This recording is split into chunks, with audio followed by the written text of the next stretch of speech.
I never imagined a simple morning errand would shake the ground beneath my feet. That day, sunlight spilled lazily through the curtains as I grabbed Daniel's car keys. He'd rushed out earlier, muttering something about an early meeting.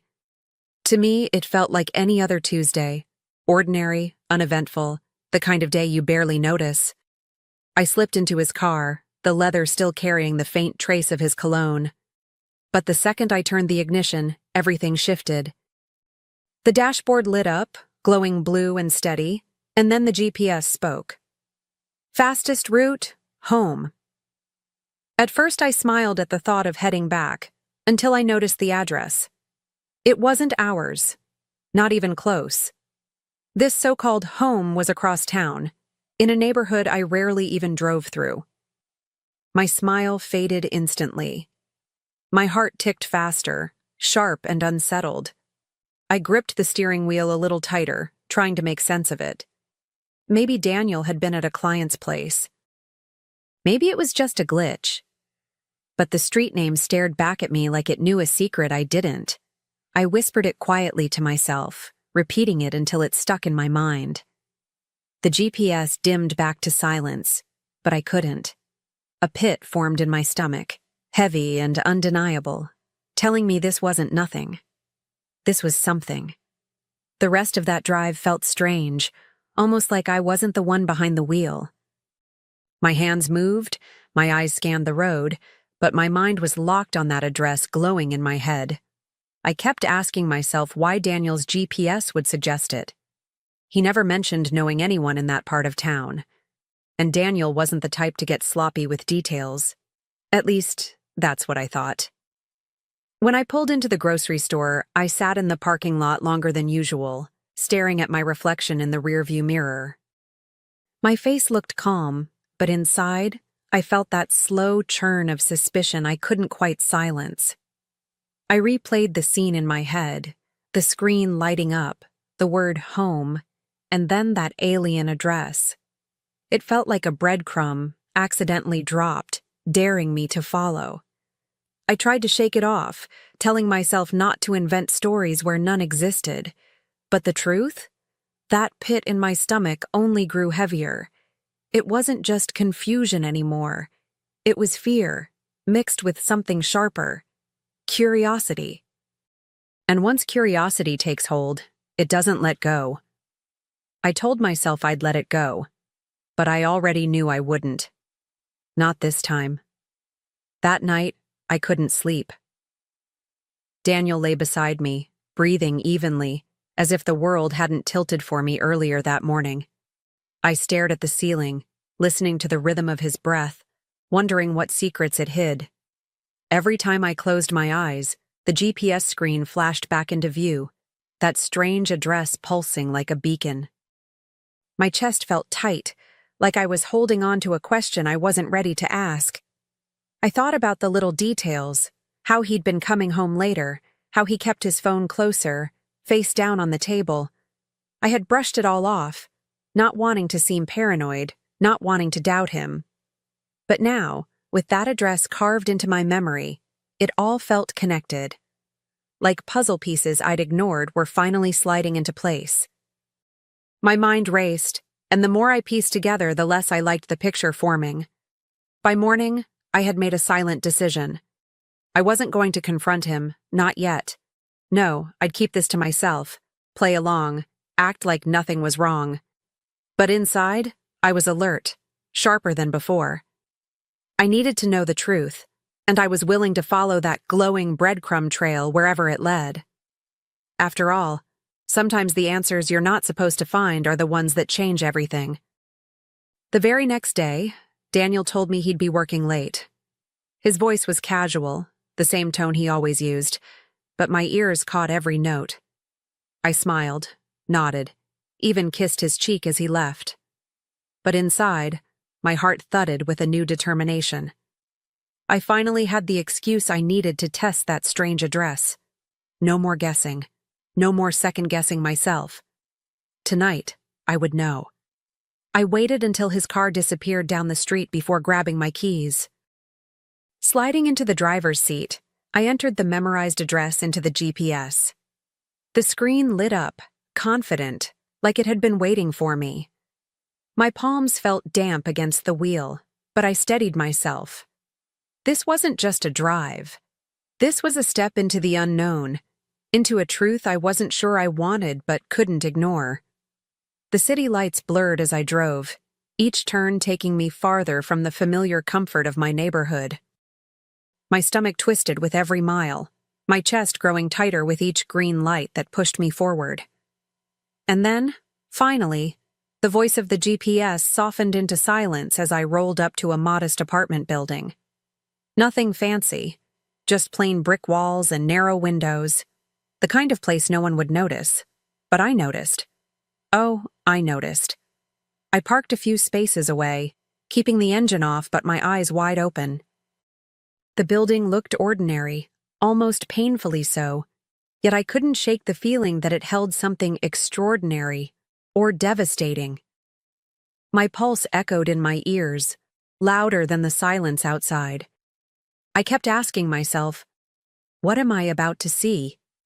And deep down, I already knew the answer wouldn't be kind. Minutes crawled by like hours, each one stretching the knot in my stomach tighter. I almost convinced myself to leave, to pretend I had never been there. But then headlights swept across the lot, pulling me back to attention. My breath caught as Daniel's car turned in. He wasn't in a suit anymore. He'd changed into something more casual. In his hand, I spotted a bouquet of flowers. Bright, fresh, deliberate. I sank lower in my seat, my body trembling but my eyes locked on him. He walked quickly, almost eagerly, to the entrance of the building. My chest burned as I watched him press the buzzer, his posture relaxed, familiar, like this was routine. A moment later, the door clicked open and he slipped inside without hesitation. And in that instant, the truth slammed into me. This wasn't a mistake. This was his other life. I sat frozen, gripping the steering wheel like it could hold me together. The bouquet haunted me. Those flowers weren't for me, hadn't been for me in a long time. My throat tightened, a mix of rage and heartbreak pressing hard against my chest. Watching him vanish into that building felt like watching the life I thought I had dissolve, brick by brick. The truth wasn't hidden anymore. It was standing right in front of me. I wanted to scream, to storm inside, to demand an explanation. But something stronger held me back. Control. I realized I had the upper hand, even if my heart was breaking. He had no idea I was there, no idea I was watching, no idea that the foundation of his lies had just cracked. In that moment, silence was my power, and I wasn't about to waste it. So, I stayed put, eyes glued to the door, mind racing. If this was where he went when he said he was working late, then I needed proof, solid proof. I knew this was only the beginning, and the answers waiting for me inside that building would demand patience. As the minutes passed, one thought looped in my head. If he had a second life, then I needed a second plan. The following days, I became someone I never thought I'd be. I wasn't just a wife anymore. I was a quiet investigator, a shadow trailing the man I once trusted. Each time Daniel announced he'd be working late, I didn't argue or question him. I just nodded, as though I believed him, then waited for the perfect moment to follow. Every drive back to that apartment tightened the knot in my chest but sharpened my focus. I watched from a distance, careful, patient, almost surgical in my silence. I took note of the times he arrived, the nights he stayed longer, the gifts tucked under his arm. Once, it was another bouquet of flowers. Another night, it was a small box, jewelry perhaps. Every gesture he made for her was one he had stopped making for me. And each observation etched itself deeper into my memory, forming a ledger of betrayal. One evening, I parked closer, windows cracked just enough to hear the faint sounds spilling out from an open window upstairs. His laughter, carefree, unguarded, the kind of laugh I hadn't heard in years. It pierced me, cruel and sweet all at once. My heart ached, but my resolve grew stronger. This wasn't just about catching him in the act. It was about reclaiming the power he thought he'd stolen from me. The woman appeared one night, stepping into the glow of the streetlight as Daniel opened the door for her. She was younger, carefree, her laughter bubbling like champagne. She clung to his arm with a comfort that cut me to the bone, as though she had every right to be there. I felt the air leave my lungs, yet I didn't move. Watching them together was like watching strangers in a play, except I knew I was the one cast as the fool. I didn't confront them. Not yet.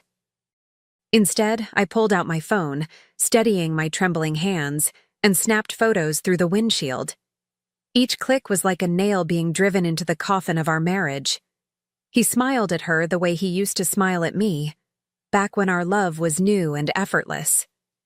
That memory stung, but I let it fuel me. I wasn't collecting heartbreak. I was collecting evidence. Night after night, I returned, careful not to be seen. Sometimes I sat for hours, the cold creeping into my bones, but I stayed. I learned his patterns, when he arrived, when he left, what he carried inside. I built a timeline, piece by piece, until the picture became undeniable. This wasn't a fling. This was a life he was building, parallel to mine, a secret home where I was the ghost. The longer I watched, the calmer I became.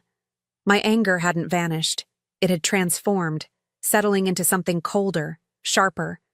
Rage can burn out fast, but calculation? That can last forever. I realized this wasn't about catching him red-handed.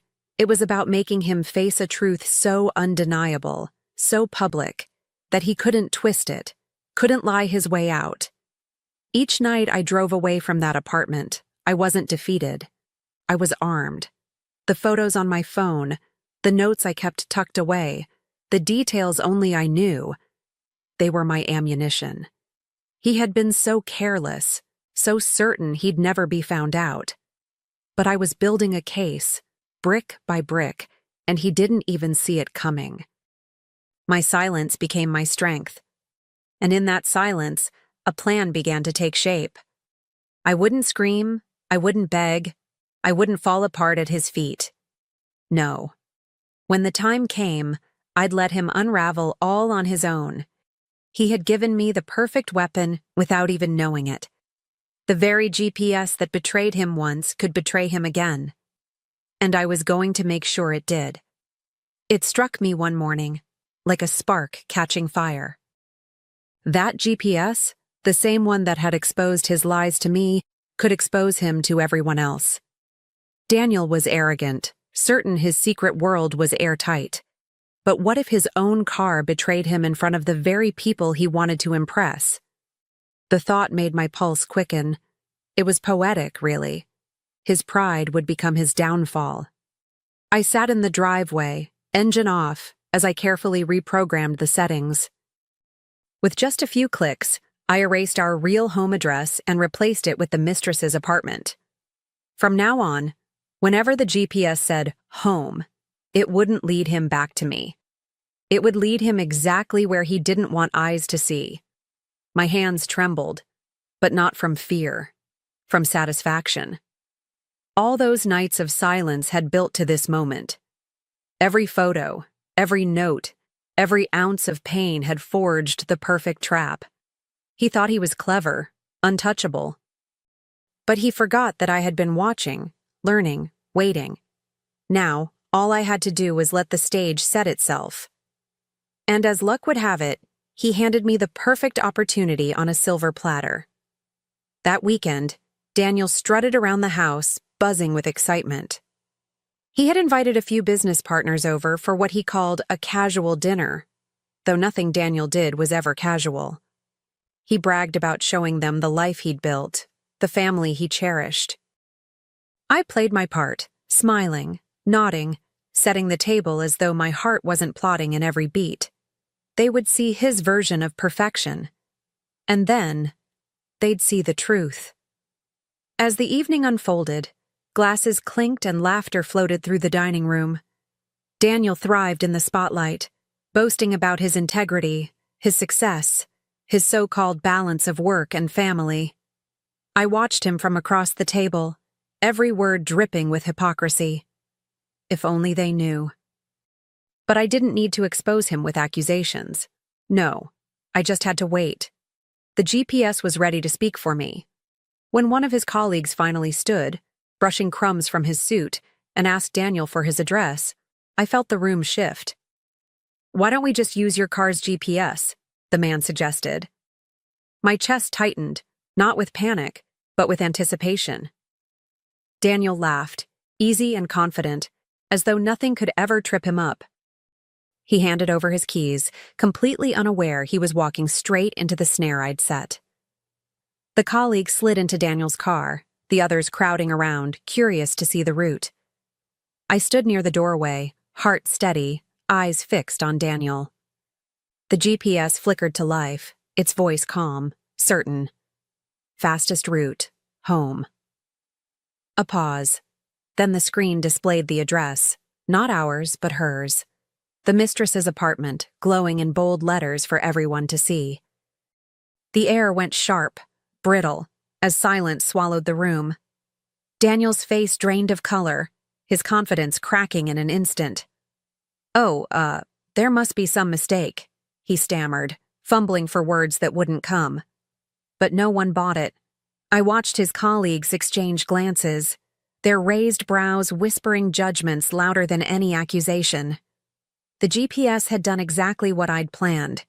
It had spoken the truth, clear and undeniable, with no chance for him to rewrite it. Whispers rose, followed by polite but hurried excuses. One by one, his guests slipped away, leaving Daniel exposed, humiliated, cornered in the ruins of his own performance. He tried to laugh it off, but the sound fell flat, brittle as glass. I didn't need to say a word. My silence was enough, my steady gaze telling him I'd seen everything, and that this was only the beginning of his unraveling. By the time the last guest left that night, Daniel was a shadow of the man who had strutted around hours earlier. He avoided my eyes, muttering excuses even he didn't believe. But I stayed calm, almost serene, because the truth was, I'd already moved my pieces long before the dinner. While he was busy building his second life, I had been quietly dismantling the one we shared. The power he thought he owned no longer belonged to him. The very next morning, I walked into the bank and withdrew every cent I was entitled to, shifting it into an account only I could touch. I'd filed the divorce papers weeks earlier, waiting for the right moment to serve him. Now, with his reputation cracked open in front of his colleagues, that moment had finally arrived. It wasn't just about leaving him. It was about leaving him stripped of the very things he valued most: his money, his pride, his image. And I didn't stop there. With a steady hand, I gathered the folder I had prepared. Dates, times, photos of him walking into that apartment, his gifts, his laughter captured through thin walls. I sent it all directly to HR at his firm, the same place where he constantly bragged about integrity being their cornerstone. I didn't need to write a single damning word. The evidence spoke louder than I ever could. The fallout came faster than I expected. Within days, Daniel's polished world began to collapse. His firm couldn't overlook the evidence, not with their pristine image on the line. Whispers in the office turned into official meetings, and those meetings ended with him being escorted out, box of belongings in hand. I didn't have to be there to see it. The news found its way to me, like smoke curling under a door. My phone buzzed with messages I never bothered to answer. At home, his voice grew sharper, angrier, but beneath it, I heard desperation. He tried bargaining, tried blaming, even tried turning the guilt on me. But I was unshaken. For every word he threw at me, I had silence waiting, stronger than any argument. Silence is power, I'd learned, and mine was louder than his fury. The man who once thought he could manipulate me with charm now stood powerless in his own wreckage. I watched him unravel piece by piece, The confident stride, gone. The smug smile, vanished. Even the way he carried himself seemed smaller, like a balloon deflating in slow motion. He had gambled everything on the lie he thought he controlled, and now he had nothing left. Nothing except a car whose GPS betrayed him more faithfully than I ever could. And to me, that irony was beautiful. I caught one last glimpse of him a week later. He was alone, behind the wheel of that same car. His shoulders hunched, his face pale under the weight of everything he'd lost. The GPS glowed faintly on the dashboard, guiding him once again to the address he never intended anyone to see. His home. I almost laughed at the cruel symmetry of it all. The same device that unmasked him to me had destroyed him in front of everyone else. I didn't wave. I didn't even slow down as I passed by. There was nothing left for me in that man, nothing worth saving from the rubble of our life together. I felt lighter, freer, as though the chains of his deceit had finally fallen away. For the first time in years, I didn't feel like I was standing in his shadow.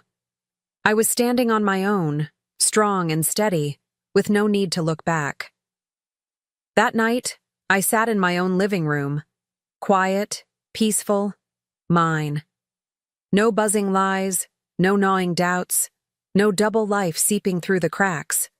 Just me, and the simple comfort of knowing I had walked away with my dignity intact. Daniel had lost everything, but I had gained something priceless: peace. The kind of peace only comes when you've taken back your power and left betrayal exactly where it belongs, behind you,